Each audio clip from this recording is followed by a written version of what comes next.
역대하 21장. 여호사밧은 죽어 다윗성에 있는 그 조상들의 묘에 장사되었고 그의 아들 여호람이 왕위를 계승하였다. 여호람은 형제가 6이었는데 그들은 아사랴, 여이엘, 스가랴, 아사랴후, 미가엘, 스바데였다. 여호사밧 왕은 자기 아들들에게 금은 보물과 유다의 요새 성들을 선물로 주었으나 여호람은 장남이기 때문에 그에게는 왕위를 물려주었다. 그러나 여호람이 왕위에 올라 세력을 굳히자 그는 자기 동생들을 모두 죽이고 또 몇몇 이스라엘 지도자들도 죽였다. 여호람은 32세에 왕위에 올라 예루살렘에서 8년을 통치하였다. 그는 아합의 딸과 결혼하였으므로 이스라엘 왕들을 본받아 아합의 집안 사람들처럼 악을 행하고 여호와께 범죄하였다. 그러나 여호와께서 다윗의 집안을 멸망시키려고 하지 않았던 것은 다윗에게 그 후손들이 계속 나라를 다스리게 해주겠다고 약속하셨기 때문이었다. 여호람이 왕으로 있을 당시 에돔이 유다를 반역하여 자기들의 왕을 세웠다. 그래서 여호람은 모든 전차를 동원하여 병력을 이끌고 에돔을 치러 갔으나 즉시 에돔군에게 포위를 당하고 말았다. 그래서 그들은 야음을 틈타서 간신히 그 포위망을 빠져나왔다. 이때부터 에돔은 유다의 속박에서 벗어나 완전 독립국이 되었다. 그리고 이때에 림나성도 반란을 일으켜 유다의 통치에서 벗어났는데 이런 일이 일어나게 된 것은 여호람이 그 조상의 하나님 여호와를 저버렸기 때문이었다. 여호람은 또 유다의 여러 산에 산당을 세우고 유다와 예루살렘 사람들에게 우상을 섬기게 하여 여호와께 범죄하도록 하였다. 그때 예언자 엘리야가 여호람에게 이런 편지를 보냈다. 왕의 조상 다윗의 하나님 여호와께서 이렇게 말씀하셨습니다. 내가 내 아버지 여호사밧이나 유다의 아사왕을 본받지 않고 이스라엘 왕들의 악한 행실을 본받아 아합의 집안 사람들처럼 유다와 예루살렘 백성에게 우상을 섬기게 하였으며 또 너보다 선한 너의 동생들을 모조리 죽였다. 그러므로 나 여호와가 이제 내 백성과 내 처자들과 내가 소유한 모든 것에 무서운 재앙을 내리겠다. 그리고 너는 창자에 고질병이 생겨 고생할 것이며 그 병은 악화되어 결국 내 창자가 빠져나오고 말 것이다. 여호와께서는 블레셋 사람과 그리고 이디오피아에 가까이 사는 아라비아 사람들의 마음을 충동하여 여호람을 치게 하셨다. 그들은 유다를 침략하여 궁전을 약탈하고 막내 아들 아하시야를 제외한 왕의 아들들과 아내들을 모조리 생포해 갔다. 그런 일이 있은 후에 여호와께서는 여호람을 벌하셔서 그의 창자에 고칠 수 없는 병이 들게 하셨다. 그래서 여호람은 고생하다가 병든 지 2년 만에 창자가 빠져나와 결국 죽고 말았다. 그러나 백성들은 왕들이 죽을 때 늘 피우던 애도의 향부를 이번에는 피우지 않았다. 여호람은 32세에 왕위에 올라 예루살렘에서 8년을 통치하다가 죽었는데 아무도 그의 죽음을 슬퍼하는 자가 없었다. 그는 다윗성에 묻히긴 했으나 왕들의 묘에는 장사되지 못하였다. 요한계시록 9장. 5째 천사가 나팔을 불 때 내가 보니 하늘에서 땅으로 떨어진 별 하나가 있는데 그 별에게 무저갱의 열쇠가 주어졌습니다. 그 별이 무저갱을 열자 큰 용광로에서 내뿜는 연기와 같은 것이 솟아올라 해와 하늘이 그 연기로 어두워졌습니다. 그리고 그 연기 속에서 전갈처럼 쏘는 권세를 받은 메뚜기 떼가 나와온 땅에 퍼졌습니다. 메뚜기 떼는 땅의 모든 풀과 나무는 해치지 말고 다만 이마에 하나님의 도장이 찍히지 않은 사람들만 해치라는 지시를 받았습니다. 그러나 그들을 죽이지는 못하게 하고 5달 동안 괴롭히기만 하게 하시는데 그 메뚜기 떼가 주는 아픔은 전갈이 쏠 때와 같은 아픔이었습니다. 그 기간에는 사람들이 죽음을 구하여도 얻지 못하고 죽고 싶어도 죽음이 그들을 피할 것입니다. 그 메뚜기 떼의 모양은 전쟁 준비를 한 말들 같고 머리에는 금관 같은 것을 썼으며 얼굴은 사람과 같았습니다. 또 여자처럼 긴 머리털이 있고 이빨은 사자의 이빨과 같았으며 가슴에는 철가슴바지 같은 것이 있었습니다.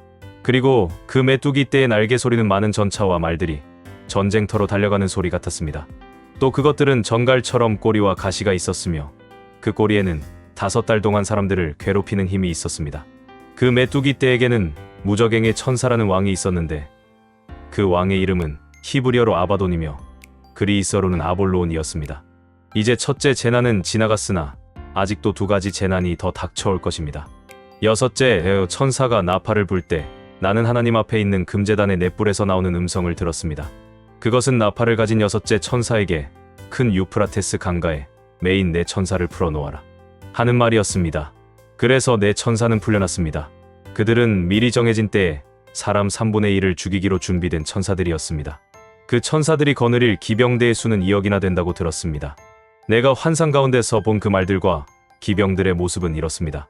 기병들은 불빛과 자주색과 유황빛 가슴 바지를 달았으며 말들의 머리는 사자의 머리와 같고 그 입에서는 불과 연기와 유황을 내뿜고 있었습니다. 말들의 입에서 나오는 불과 연기와 유황의 세 가지 재앙으로 사람 3분의 1이 죽임을 당했습니다.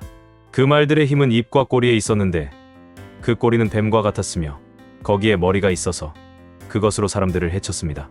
이 재난에 죽지 않고 살아남은 사람들은 자기들이 한 일을 회개하지 않고 여전히 귀신들을 섬기며 보거나 듣거나 걸어다니지도 못하는 금, 은동, 목석의 우상에게 절하고 또 살인과 마술과 음란과 도둑질을 회개하지 않았습니다. 스가랴 5장. 내가 다시 살펴보니 두루마리 하나가 날아가고 있었다. 그때 그 천사가 나에게 물었다. 내가 무엇을 보느냐? 날아가는 두루마리가 보입니다. 그 길이는 10m 정도 되고 그 폭은 5m 정도 되는 것 같습니다. 여기에는 온 세상을 휩쓸 저주가 기록되어 있다. 한쪽에는 도둑질하는 자들이 모두 제거될 것이라고 기록되어 있고 또 한쪽에는 모든 거짓 맹세하는 자들이 제거될 것이라고 기록되어 있다. 전능하신 여호와께서 말씀하신다. 내가 이 저주를 보내겠다. 그것이 도둑의 집과 내 이름으로 거짓 맹세하는 자의 집에 들어가 그 집에 머물며 그 집을 나무와 돌까지 모조리 소멸할 것이다. 나에게 말하던 천사가 잠시 나를 떠났다가 다시 와서 너는 눈을 들고 나타나는 것이 무엇인지 보아라 하였다. 그래서 내가 그것이 무엇입니까? 하고 묻자 이것은 바구니인데 온 세상의 죄를 상징한다. 하고 그가 대답하였다. 그 바구니는 뚜껑이 납으로 되어 있었다. 갑자기 그 뚜껑이 들려서 보니 그 속에 한 여자가 앉아 있었다. 그 천사는 이 여자가 악의 상징이라고 말하면서 그녀를 바구니 속으로 밀어넣고 그 납뚜껑을 눌러 닫아버렸다. 그때 내가 살펴보니 두 여자가 하계 날개와 같은 날개를 달고 내 쪽으로 날아오다가 그 바구니를 집어 하늘 높이 날아가 버렸다. 내가 그 천사에게 그들이 바구니를 어디로 가져가는 겁니까? 하고 묻자 그는 나에게 이렇게 대답하였다. 그들이 바빌로니아로 가서 그 바구니를 넣어둘 집을 짓고 그것이 완성되면 그 바구니는 그곳의 제자리에 놓여질 것이다. 요한복음 8장. 그러나 예수님은 감람산으로 가셨다. 다음 날 이른 아침에 예수님이 다시 성전으로 오시자 사람들이 예수님에게 몰려들었다.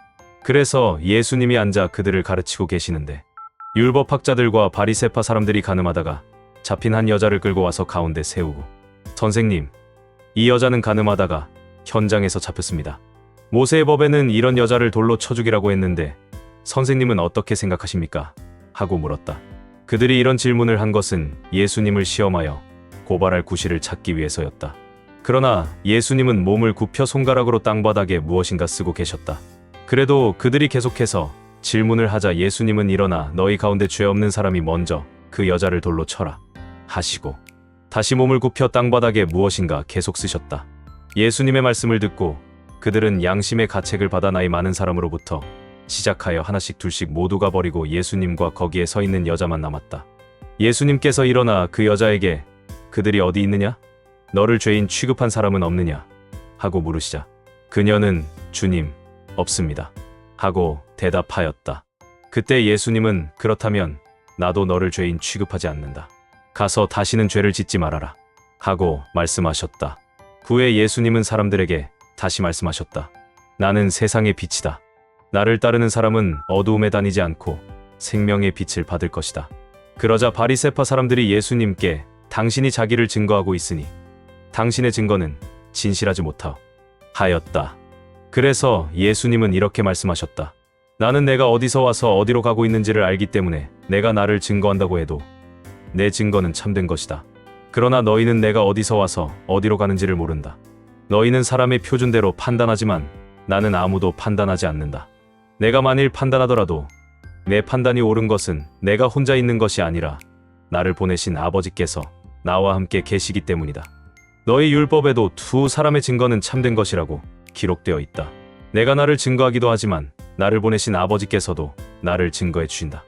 이 말씀을 듣고 그들이 당신의 아버지가 어디 있소? 하고 묻자 예수님은 그들에게 너희는 나를 알지 못하고 내 아버지도 모른다.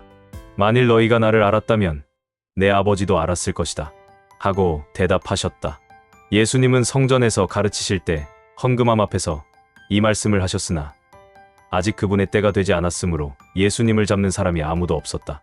예수님은 그들에게 다시 말씀하셨다. 나는 떠나간다. 너희는 나를 찾다가 너희 죄 가운데서 죽으리다. 내가 가는 곳에는 너희가 올 수 없다. 그때 유대인들이 자기가 가는 곳에는 우리가 가지 못한다고 하니 이 사람이 자살이라도 하겠다는 건가? 하자. 예수님이 이렇게 말씀하셨다. 너희는 아래서 났고 나는 위에서 났으며 너희는 이 세상에 속하였고 나는 이 세상에 속하지 않았다. 그래서 내가 너희는 너희 죄 가운데서 죽을 것이라고 말하였다. 만일 너희가 나를 그리스도로 믿지 않으면 너희가 정말 너희 죄 가운데서 죽을 것이다. 그때 그들이 도대체 당신은 누구요? 하고 물었다. 그래서 예수님이 이렇게 대답하셨다. 내가 누군지 처음부터 너희에게 말하지 않았느냐? 내가 너희에 대해서 할 말도 많고 판단할 것도 많지만 나를 보내신 분이 참되심으로 나는 그분에게서 들은 것만 세상에 말한다. 그들은 예수님이 하나님 아버지에 대해서 말씀하셨다는 것을 깨닫지 못하였다. 그러므로 예수님이 다시 말씀하셨다. 너희가 나를 십자가에 못 박아 죽인 다음에야 비로소 내가 그리스도라는 것과 또 내가 아무것도 스스로 말하지 않고 아버지께서 가르쳐 주신 대로 말한다는 것을 알게 될 것이다. 나를 보내신 분이 나와 함께 하신다. 내가 항상 그분이 기뻐하시는 일을 하기 때문에 그분은 나를 혼자 버려 두지 않으셨다. 이 말씀을 듣고 많은 사람이 예수님을 믿었다. 그래서 예수님이 자기를 믿는 유대인들에게 말씀하셨다. 너희가 내 말대로 살면 참으로 내 제자가 되어 진리를 알게 될 것이며 그 진리가 너희를 자유롭게 할 것이다.